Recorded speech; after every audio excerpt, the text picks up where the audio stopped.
उज्जैन में 2.5 feet height के रोहित को 5 फीट लंबी लड़की टीना से प्यार हो गया। प्यार परवान चढ़ा तो घर से भागकर शादी कर ली। शहर के नई पेठ में रहने वाले रोहित नाग मोतिया जन्म से ही दिव्यांग हैं। उनकी लव स्टोरी की शुरुआत वर्ष 2016 से 2018 के बीच हुई। दोनों में फेसबुक और इंस्टाग्राम के जरिए बातचीत शुरू हुई। एक ही समाज का होने के कारण कई बार कार्यक्रमों में भी मुलाकात होने लगी। फिर 2019 में वैलेंटाइन डे के मौके पर रोहित ने टीना को प्रपोज कर दिया। इससे नाराज होकर टीना ने रोहित को ब्लॉक कर दिया। कुछ वक्त बाद फिर दोनों के बीच बातचीत शुरू हो गई। आखिरकार टीना ने रोहित का प्यार कबूल कर उसे जिंदगी भर के लिए अपना लिया। रोहित चलने फिरने में असमर्थ है। ऐसे में नहाने से लेकर कपड़े पहनाने और दिन भर की दूसरी दिनचर्या में पत्नी टीना ही मदद करती है। उनकी 2 साल की एक बेटी भी है। फिलहाल अब यह लव स्टोरी के बाद शादी हुई और अब यह चर्चाओं में जोड़ी बनी हुई है। सुबह उठते इनको नहाने वाने के लिए बाथरूम में ले जाते हैं। तैयार आप करते हैं? ये हो जाते अपने आप पर। अभी आज ये शादी में भैया की शादी में इनके पैर में लग गई थी। अच्छा। तब थोड़ा पैर दर्द होता तो अब करना पड़ता है, वरना पहले तो खुद कर लेते। इसके के बाद में 2016 के बाद में सोशल मीडिया का नई शुरुआत हुई है। फेसबुक के जरिए, फेसबुक इंस्टाग्राम के जरिए। पहले तो हमने नॉर्मली बात की थी, फिर फ्रेंड बने।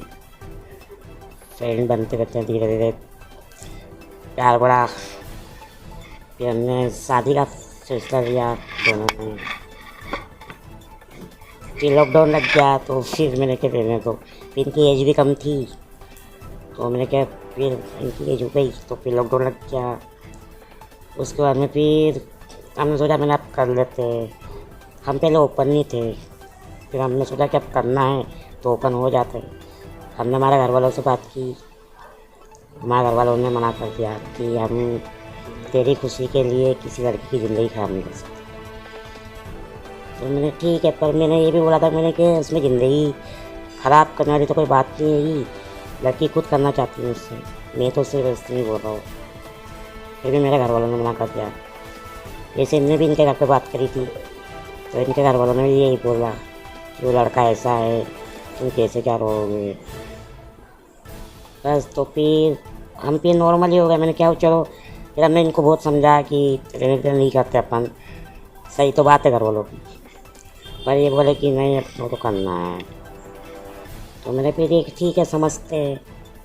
फिर हमने बहुत प्रयास किए, सब चीज़ की प्लानिंग की। धीरे धीरे ही होती है तो एकदम तो होती नहीं है।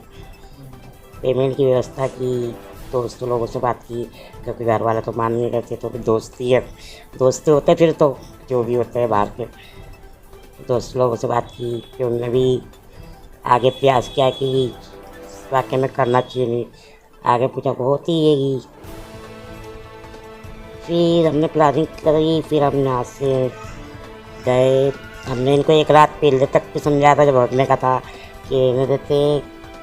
बोले नहीं करना है, नहीं करोगे तो मैं ना घर छोड़ के भाग जाऊँगी। मेरे को धमकी दे रहे थे, नहीं करना ही है मेरे को। तो मैं ठीक है करते। अब मुझे डर ये भी था कि अगर मैं अगर मना कर दिया तो वाक्य में अगर सही में भी चले गए तो भी ना मेरे ऊपर ही आना, क्योंकि घर में ओपन तो हो ही गए थे। तो ये बात थी। वो फिर हम 11:30 बजे निकल गए थे हम यहाँ से उज्जैन से बाहर। तो हमने आष्टा कोर्ट गए। हम वहाँ पर हम आष्टा कोर्ट गए। वहाँ पर हमने जज वगैरह वकील वगैरह से भी, उनने भी हमें को समझा कि बेटा सारी ज़िंदगी रखना पड़ेगा। इनको समझा, पर नहीं माने, करना ही है। शादी हमने 2022 में की थी, 4 मई को।